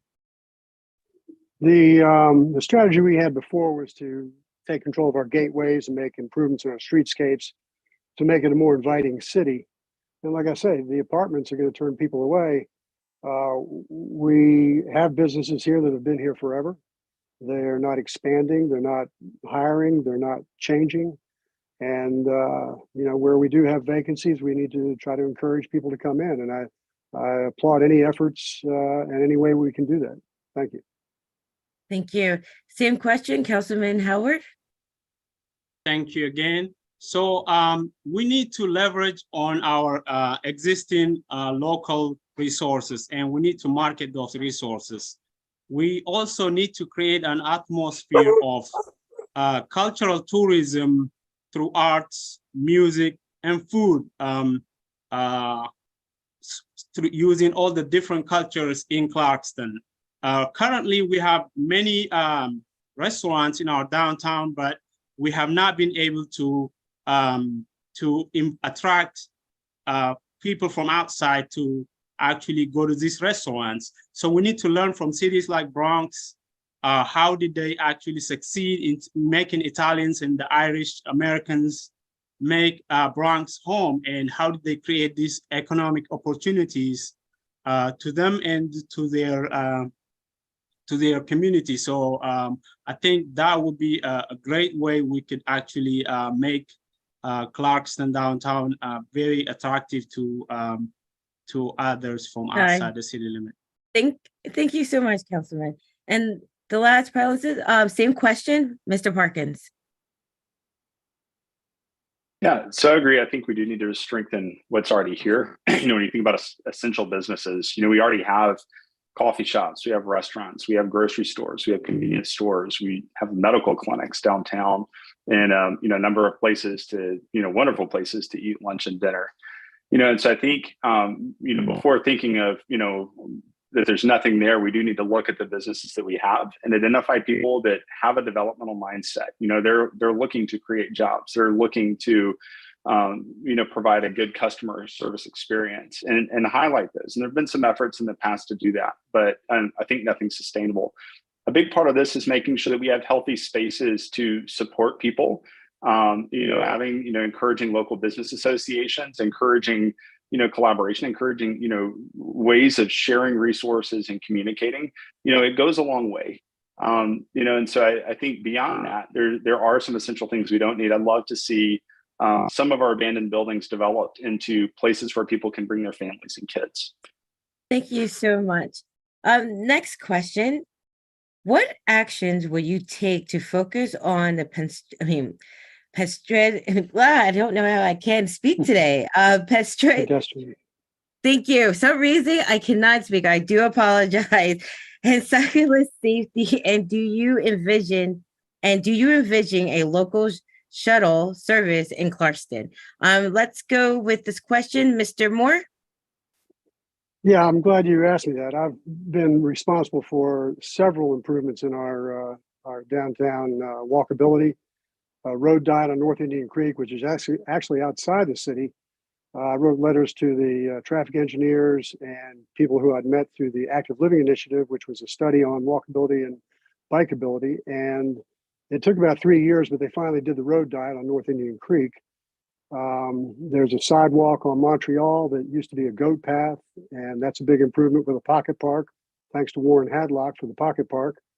But I'm all for improving all the infrastructure and ability. We're working now on a river walk, which I proposed in 2013, I think it was, and we're finally getting around to looking at it more seriously with some funding to get that done. So I'm all in favor of pedestrian safety and walkability and bikeability, and also the path put a bridge over 285, which completed the path to Stone Mountain.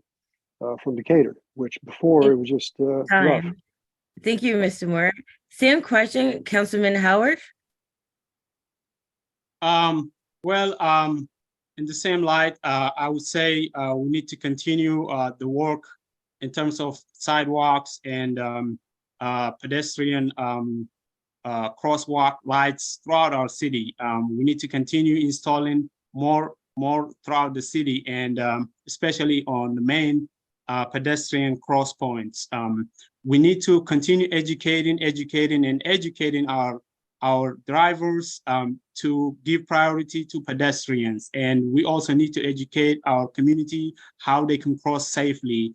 We are a very 1.8 square miles, so I really am not sure in the near future, but I can see in distant future we might have our own local shuttle. But right now we need to engage MARTA and see if we can have more routes. If not, we need to strengthen the current routes. Thank you. Thank you, Councilman. Same question, Councilwoman Hopkins. Thank you. Pedestrian safety is critical in Clarkston because we are over 50% foreign born, and most of those people have come here as refugees and asylees, and a lot of them do not show up with cars. So we have a huge number of walkers. I also have my mother in my household that no longer drives. Seniors, mobility impaired. It is essential that the city, for accessibility for everybody, be walkable and safe. And there's been a lot of activity in that area, and we need to continue it. One of the things we can do is have the AARP come down, and we'll do an audit for the city for free on what needs to happen. Another thought is the way to address the way we have designed our communities. In the 70s, it was very popular to have what they call the sort of lollipop layout, where there was like main arteries and capillaries that all lead to cul-de-sacs, and it ends there, which encourages everybody to drive everywhere. Thank you, But we Councilwoman. need to make it a little Councilwoman, more grid organized it's so people time. can walk. Councilwoman, time. Thank you so much. Same question, Mr. Perkins? Yeah, thanks. So I think, we've done a lot of good work in terms of increasing the walkability of the city. I don't think we're done yet. There's still a number of streets and intersections that are fairly dangerous. So I think we do need to continue to, put more sidewalks in, make those sidewalks wider, make sure that there's stoplights in a number of intersections as well, and make sure that our pedestrian crossings are really clearly marked. So I think those are pretty basic things that we can do. There's a couple of points that I'd love to explore. This would be more of a long-term plan of even looking at putting some pedestrian bridges, in particular over our railway. I'm sure there's some permitting things we would have to look into, or some agreements with CXX on that. But I think there's a number of things like that we need to look at. But again, I think it's pretty basic. Let's continue the work we're doing. Thank you. Same question, Dr. Jenkins. So I think we should restart our launching of the public awareness campaigns to educate both our drivers and our pedestrians and our cyclists about road safety. We can get back to distributing pamphlets, hosting workshops, and partnering with the schools within our city boundaries to teach road safety to our students as well. In that same vein, it's important that we continue to work closely with our local law enforcement to enforce the existing traffic laws that are on the books, especially those related to pedestrian and cyclist safety. So this means increased patrolling and issuing fines or warnings to violators. And of course, existing SPLOST funds can go towards improving lighting conditions along our sidewalks and our bike paths to increase visibility, especially during the darker hours. We can install clear signage to indicate designated pedestrian and cyclist areas to help minimize confusion. Thank you. Thank you, guys. Next question. Should the city make changes to its process of recruitment, retention, and determination of the city employees? And the first question, we're going to start with Dr. Jenkins. Well, it's worth noting that Clarkston has its own unique culture, which means that we have a unique context of needs, right? So the city should be conducting a thorough assessment of our current processes by seeking input from employees and consulting with experts in human resources, which can provide us with valuable insights to make effective changes tailored to the needs of Clarkston. Ultimately, the goal should be to create an inclusive, productive, and motivated workforce that serves the needs of our residents. Thank you. Councilman Howard, same question. I think what the city council needs to do is continue attractive and competitive payment and benefit package to our current and future employees. However, based on our current charter, all we can do is, as a council members, is we can provide resources to our city managers. But the council, due to separation of power, does not really have a lot of powers of termination and hiring. So this is pretty much, we need to probably add a human resource or encourage our city manager to have a human resource department, and that hopefully could add another layer in terms of helping the city manager manage the overall day-to-day activities. However, the council members, we don't really have direct power in terms of hiring and termination of employees. Thank you. You're welcome. Same question, Mr. Perkins. Yeah, so Councilman Yasso is right. We don't have a lot of directive power. The council doesn't have a lot of directive power over city employees. I think that's important to note. I do think that we do need to address some of the existing rules and processes and make sure that they are followed. One of the ways that we can do that is outline a process for the recruitment, hiring and retention of the city manager. I think we need to make sure that all department heads and, executive leadership positions and, our city clerks are required to go through an actual formal search process, with interviews with multiple candidates. I think in terms of retention, again, making sure that all positions are competitively paid is really important.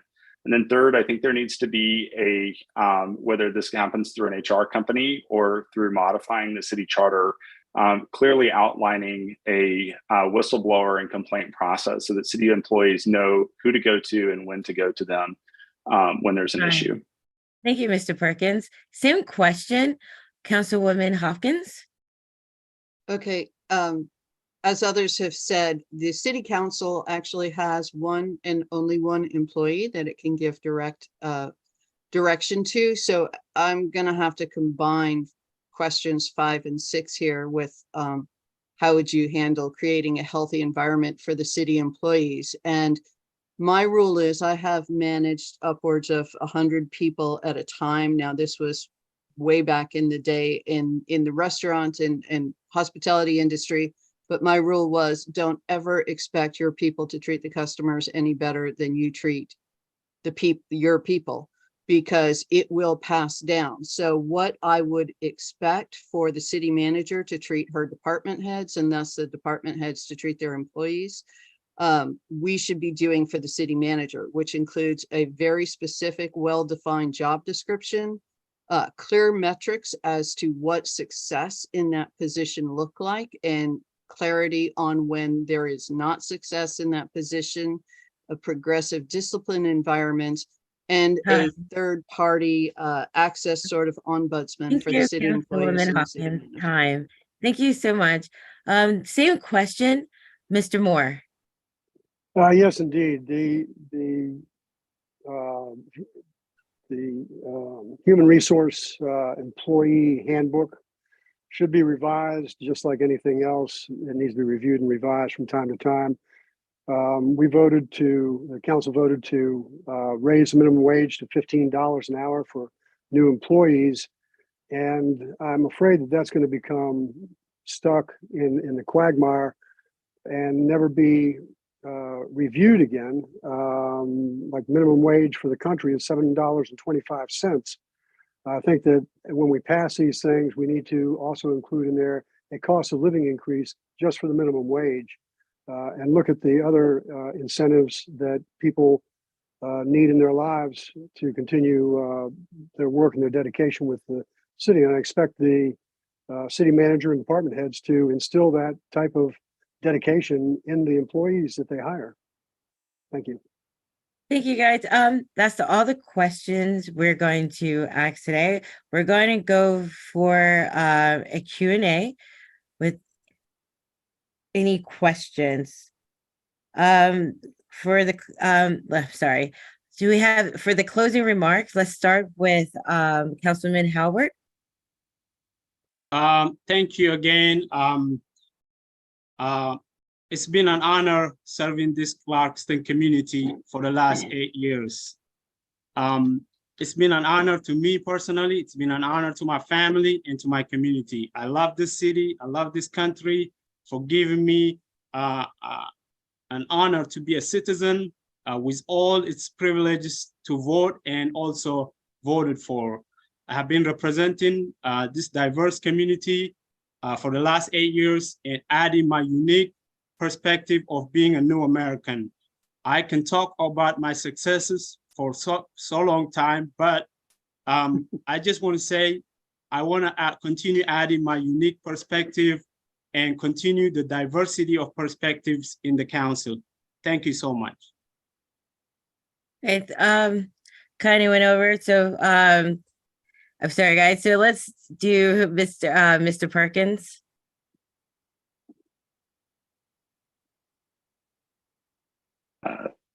Thanks. As I said, I greatly enjoyed my experience serving Clarkston. And, although it was a lot shorter than I had hoped. And I hope to bring that same level of passion and hard work and effort into a 4-year term. I think a lot of the things that we're facing as a city, both challenges and opportunities, again, are solved through creating cultures of collaborative problem solving, fostering transparency, and really having both a short-term ability to execute plans and then a long-term vision in terms of how we are leading and developing our community. We have so much potential to offer and so many different areas that others could learn from us. And if we are not leading well, if we're not being transparent, if we're not being careful in how we lead, we miss out on those things and the community suffers. Thank you, Mr. Perkins. Next, Councilwoman Hopkins, I'm going 60 seconds. Thank you. I appreciate the opportunity to address the people of Clarkston in the forum tonight. I love the city of Clarkston. That's the only reason I ran. I lived here for years. I did become very active as just a resident attending city council meetings before I ran the first time.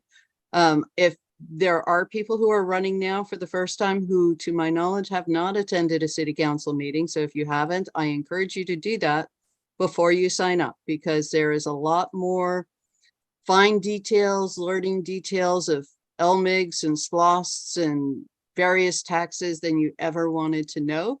But those are the tools that we get to work with. That's how we get things done.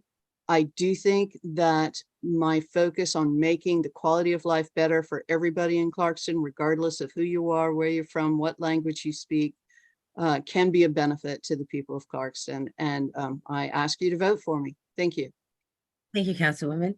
Next, Mr. Moore. Yes, I've been serving the city of Clarkston for over 16 years. I want to continue serving. We've got clinics here now. When I first started serving Clarkston, we didn't have clinics. Now we've got 3 or 4 of them in our downtown area. I'm really proud of that. And a new concept of bike path that I would like to introduce, and perhaps the people of DeKalb County can bring this forward, is to connect Pine Lake with Clarkston with a bike path and get them connected here. And I have a lot of friends in Pine Lake I'd like to visit. And so I'd like to continue serving with the community and making it a better place, as I have for the past 16 years. Thank you. Thank you, Mr. Moore. And Dr. Jenkins? I'd like to express my gratitude for the opportunity to share my vision for our community. I think throughout this discussion, we've explored various topics and ideas, and we all have the same common goal of making Clarkston a vibrant, inclusive, and thriving place to live. My vision for Clarkston is one that embraces diversity and inclusivity, where every voice is heard and valued.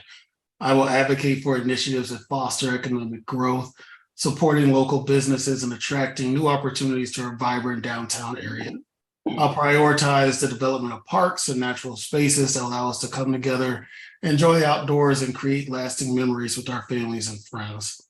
I recognize the importance of investing in our future generations, and I champion educational programs and initiatives that empower our youth, preparing them to become the leaders of tomorrow. By focusing on education and providing resources, we can ensure that Clarkston remains a place where everyone has the opportunity to thrive. Thank you. Thank you so much. At this time, we're going to turn it over to Larry. Thank you, Jade, and thank you to the candidates from Clarkston in participating in this forum. Again, this was a forum in which we can inform you all of what's happening in the cities of Stone Mountain and Clarkston. Municipal elections are falling on November the 7th, And the last day to register is October the 10th, with advanced voting happening on October the 16th. Now I would like to turn it to our events chair, Steve. Thanks, Larry. And thanks everybody for joining us with this forum tonight. It was an engaging and fascinating discussion over in Stone Mountain about the Confederate Memorial, what they're planning to do to attract new business, and what their thoughts are on using funds from the American Rescue Plan. And over in Clarkston, really interesting about native languages, what can be done for affordable housing, pedestrian safety, walkability. I want to thank Larry Lowe for his leadership of DeKalb Dems, moderators Caitlin Brewster and Jay Gibbs, our technical crew, Paula Anderson, Jesse Parker, Sandra Rice, Delois Bill, and Leona Perry. Question writers, Anna Bromowitz, Laura Keaton, Susan McWethy, and Karen Davenport for their research and developing these questions. Our special events subcommittee for planning these forums. And I want to invite you all to our forum next week, our 5th in this season series, Doraville and Dunwoody. It's next Wednesday, October 4th at 6 p.m. All of these forums are recorded, and you can see these recordings at our website. Visit DeKalbDems.com, click on Make a Plan to Vote, and you'll see the tab, and you'll see a full list of candidates and access to this recording and all the other recordings from this season. I wish everyone a great evening. Thanks for joining us. Good night.